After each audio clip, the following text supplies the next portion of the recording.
बिस्मिल्लाहिर्रहमानिर्रहीम। अस्सलाम वालेकुम। आज की जो वीडियो है इसका नाम है 12 मिनट। इसमें मैं आप लोगों को एक ऐसा वाक़या सुनाने वाली हूँ जो कि जावेद चौधरी का लिखा हुआ है, और इसमें मुझे क्या बात अच्छी लगी वो आपको इस वाक़े को सुनने के बाद ही मालूम होगी। माहौल गर्म हो गया, हम सबके चेहरों पर तनाव था। पूरे कमरे में सरासमीगी फैली रही थी। मुझे महसूस हो रहा था कि सामने बैठा शख्स अभी उठेगा और चीखने वाले बदतमीज शख्स के मुंह पर तमाचा मार देगा। हमारे सामने वो शख्स उठा, लेकिन थप्पड़ मारने के बजाय बाथरूम में गया, वुज़ू किया, जाए नमाज उठाई और दूसरे कमरे में चला गया। हम इसे शीशे की दूसरी तरफ नमाज पढ़ते देख सकते थे। गुस्से में तिलमिलाते शख्स ने पानी के 3 गिलास चढ़ाए और किसी टेलीफोन पर बात करने लगा। वो जूं बात करता जा रहा था, इसका टेम्परेचर नीचे आता जा रहा था। फ़ोन बंद हुआ तो इसने शर्मिंदगी से हमारी तरफ देखा और माजरत ख्वाहाना लहजे में बोला, मैं माफ़ी चाहता हूँ, मेरे एजेंट ने मुझे गलत बताया था।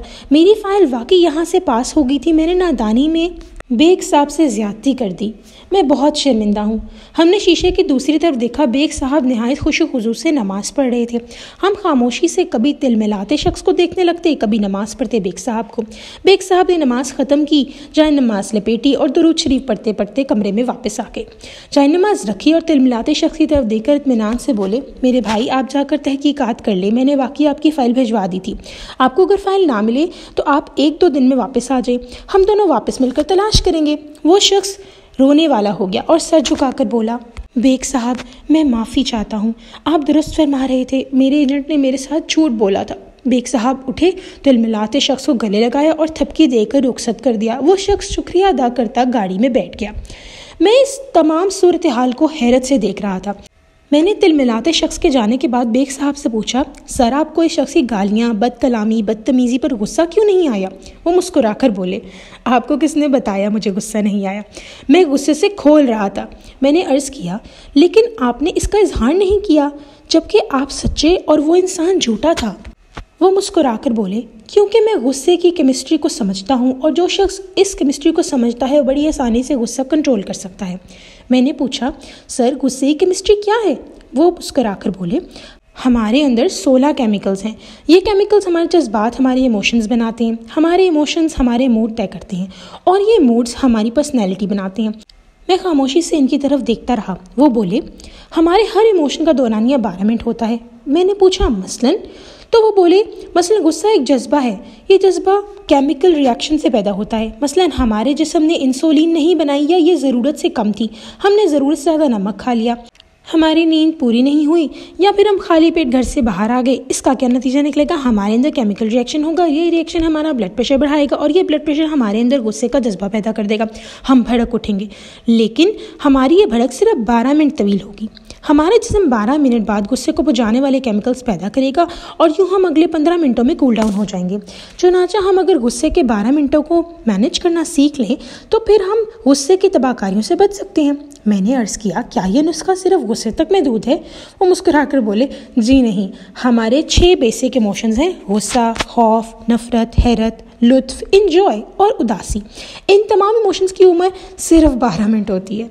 हमें सिर्फ 12 मिनट के लिए खौफ आता है, हम सिर्फ 12 मिनट कहका लगा सकते हैं, हम सिर्फ 12 मिनट उदास होते हैं, हमें नफ़रत भी सिर्फ 12 मिनट के लिए होती है, हमें 12 मिनट गुस्सा आता है और हम पर हैरत का गलबा भी सिर्फ 12 मिनट रहता है। हमारा जिस्म 12 मिनट बाद हमारे हर जज्बे को नॉर्मल कर देता है। मैंने अर्ज़ किया, लेकिन मैं अक्सर लोगों को सारा दिन गुस्से, उदासी, नफ़रत और खौफ के आलम में देखता हूँ। ये सारा दिन नॉर्मल नहीं होते। वो मुस्कुरा कर बोले, आप इनके जज्बों को आग की तरह देखें। आपके सामने आग पड़ी है, आप अगर इस आग पर थोड़ा थोड़ा तेल डालते रहेंगे, आप अगर इस पर खुश्क लकड़ियाँ रखते रहेंगे तो क्या होगा? ये आग फैलती चली जाएगी, ये भड़कती रहेगी। हम में से ज़्यादातर लोग अपने जज्बात को बुझाने के बजाय इन पर तेल और लकड़ियाँ डालते रहते हैं। चुनाचा वो जज्बा जिसने 12 मिनट में नॉर्मल हो जाना था, वो 2-3 दिन तक वसी हो जाता है। हम अगर 2-3 दिन में भी ना संभल सके तो जज्बा हमारा तवील मूड बन जाता है और यह मूड हमारी शख्सियत, हमारी पर्सनैलिटी बन जाता है। यूँ लोग हमें हुसील खाना अल्लाह दिता, उदास मुल्क खौफजदा, नफ़रत शाह, मियाँ कहका साहब और हैरत शाह कहना शुरू कर देते हैं। वो रुके और फिर बोले, आपने कभी गौर नहीं किया, हम में से बेशुमार लोगों के चेहरे पर हर वक्त हैरत, हंसी, नफ़रत, खौफ और उदासी या फिर गुस्सा क्यों नजर आता है? वजह साफ जाहिर है, जज्बे ने 12 मिनट के लिए इनके चेहरे पर दस्तक दी, लेकिन उन्होंने इसको वापस नहीं जाने दिया और यूँ वो जज्बा हैरत हो, कहका हो, नफ़रत हो, खौफ हो, उदासी हो या फिर गुस्सा हो, इनकी शख्सियत बन गया, वो इनके चेहरे पर हमेशा हमेशा के लिए दर्ज हो गया। ये लोग अगर वो 12 मिनट मैनेज कर लेते हैं तो वो उम्र भर की खराबी से बच सकते हैं। ये किसी एक जज्बे गुलाम ना बनते, ये इसके हाथों ब्लैकमेल ना होते। मैंने अर्ज किया, और क्या मोहब्बत का जज्बा नहीं होता? उन्होंने जवाब दिया, मोहब्बत दरअसल लुत्फ के वालिदैन है, ये जज्बा भी सिर्फ 12 मिनट का होता है। आप अगर इसकी भट्टी में नई लकड़ियां ना डालें तो ये भी 12 मिनट पर ख़त्म हो जाएगा। लेकिन हम बेवकूफ़ लोग इसे जुल्फ यार में बांधकर गले में लटका लेते हैं और यूं मजनू बनकर ज़रीर होते हैं। हम इंसान अगर इसी तरह शहवत के 12 मिनट भी गुजार लें तो हम गुनाह, जुर्म और ज़िल्लत से बच सकते हैं। लेकिन हम ये नहीं कर पाते और यूँ हम संसार होते हैं, कत्ल होते हैं, जेलें भागते हैं और जलील होते हैं। हम सब 12 मिनट के कैदी हैं। हम अगर किसी न किसी तरह एक कैद गुजार लें तो हम लंबी कैद से बच सकते हैं, वरना ये 12 मिनट हमें कहीं का नहीं छोड़ेंगे। मैंने इनसे अर्ज़ किया, आप ये 12 मिनट कैसे मैनेज करते हैं? मुस्कुराकर बोले, मैंने अभी आपके सामने इसका मुजाहिरा किया।